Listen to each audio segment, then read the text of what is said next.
क्या हमें स्वाभिमान सम्मान की जिंदगी मिल पा रही है? मैं और आप जानते हैं कि देश तो आजाद हो गया है, लेकिन आजाद देश में बाबा साहब अम्बेडकर के अथक प्रयासों के बाद भी यहाँ संविधान का राज और संविधान पूर्ण रूप से लागू नहीं हो पाया है।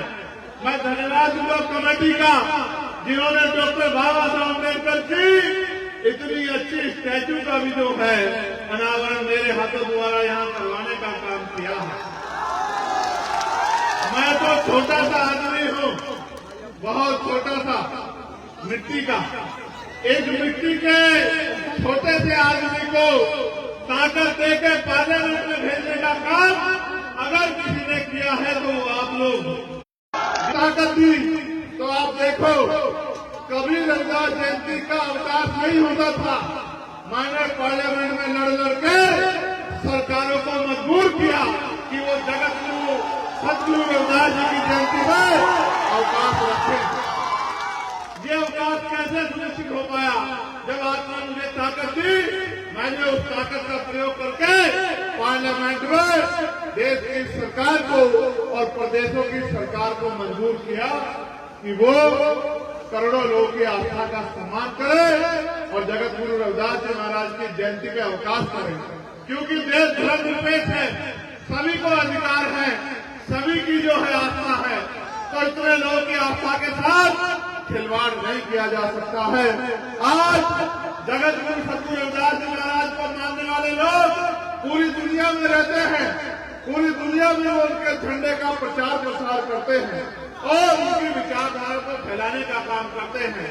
इतने लोगों की आस्था का अपमान जब सरकार ने करने का काम किया, तो आपके इस छोटे से सिपाही ने, जगत गुरु सतगुरु रविदास जी महाराज की संतान ने आपके झंडे को मजबूत करने का काम पार्लियामेंट में किया।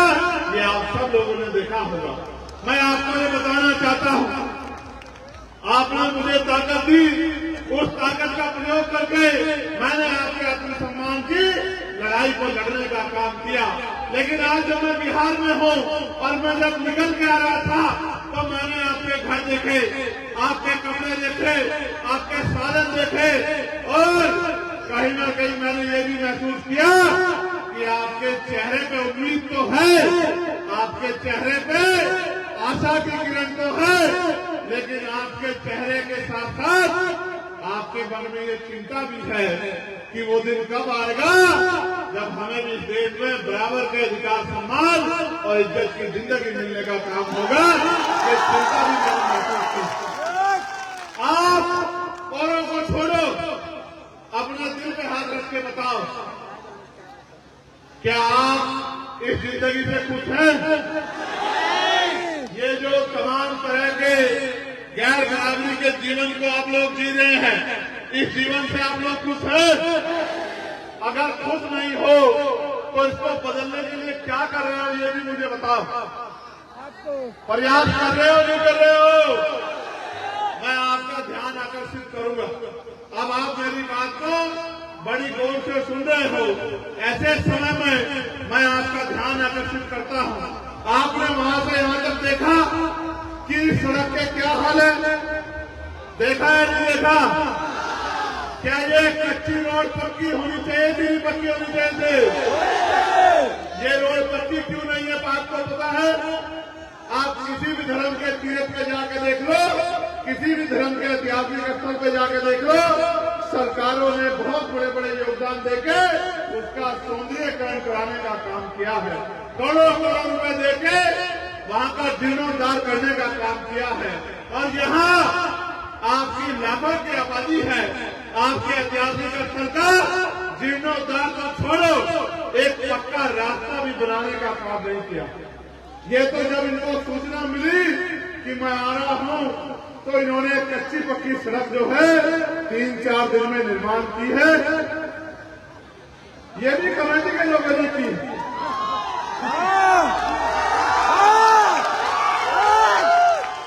कमेटी के लोगों के दृढ़ संकल्प को तो मैं जानता कि कमेटी के लोग तो ये काम कर सकते हैं, क्योंकि वो मुझसे प्यार करते हैं और वो अपने कार्यक्रम को आयोजित करना जानते हैं।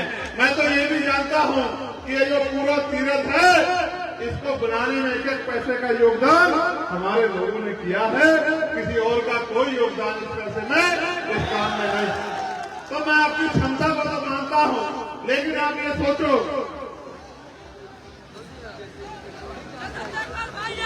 ये संजय मल्होत्रा कहाँ है? ये संजय मल्होत्रा कहाँ? मुखिया जी हैं, मुखिया जी, मुखिया जी हैं।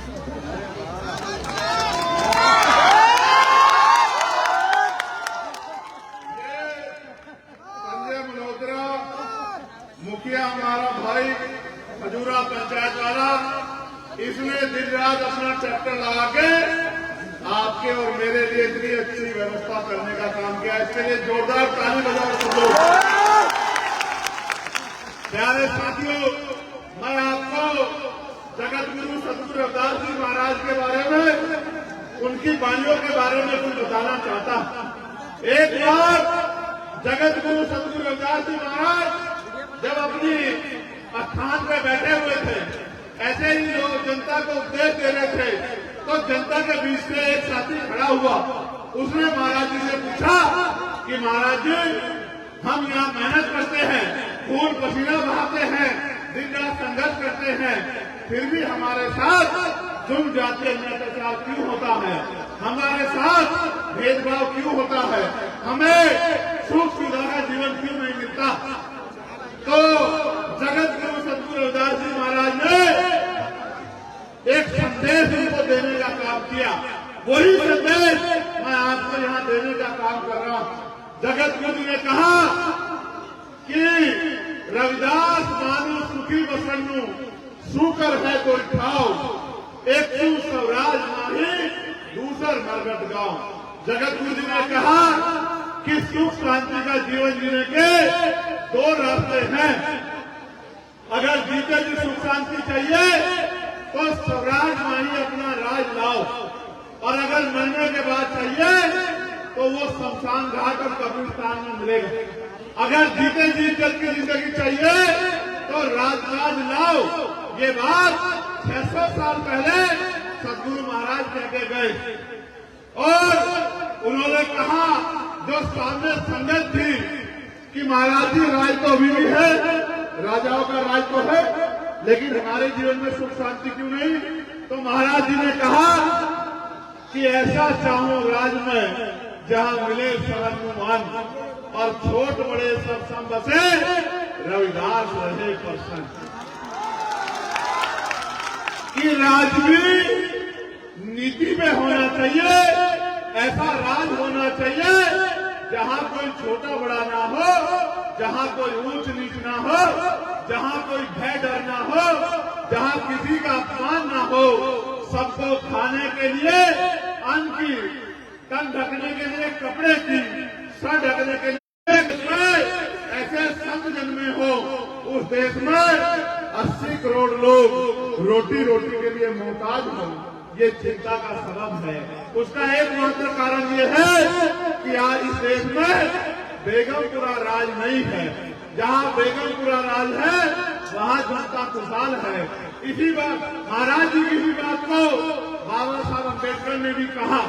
जो बात उन्होंने कही कि स्वराज माही, उसी को बाबा साहब अम्बेडकर ने भी कहा।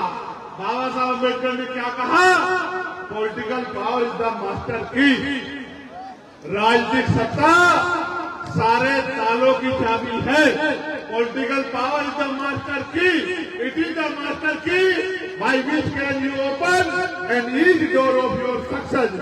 अर्थात राजनीतिक सत्ता के जरिए आप अपनी सारी परेशानियों का हल कर सकते हो।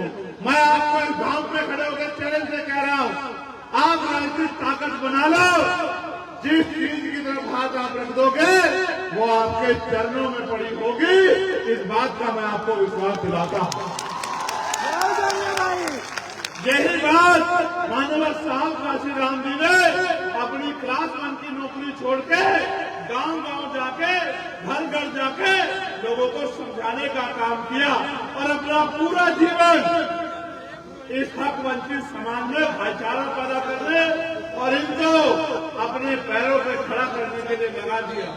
उन्होंने अपना पूरा जीवन बलिदान कर दिया, सब कुछ अर्पण कर दिया। बहुत बड़े पैमाने पे हम लोग सीख समझ नहीं पाए, उसके कारण आज भी हमारा बुरा हाल है। आप मुझसे प्यार करते हो या नहीं करते हो, मेरा हाथ उठा के बताओ। अगर आप मुझसे प्यार करते हो तो खुद से क्यों नहीं प्यार करते हो? जब आप खुद से प्यार नहीं करोगे तो मुझसे प्यार करने का क्या फायदा है? जब तक आप अपना भला नहीं करोगे, अपने लिए सुख सुविधा नहीं तैयार करोगे, अपने लिए इज्जत की जिंदगी तैयार नहीं करोगे, तब तक कुछ भी बदलने वाला नहीं है। मैं आपको कह रहा हूं मेरे प्यारे भाइयों, एक बार जगत गुरु सदगुरु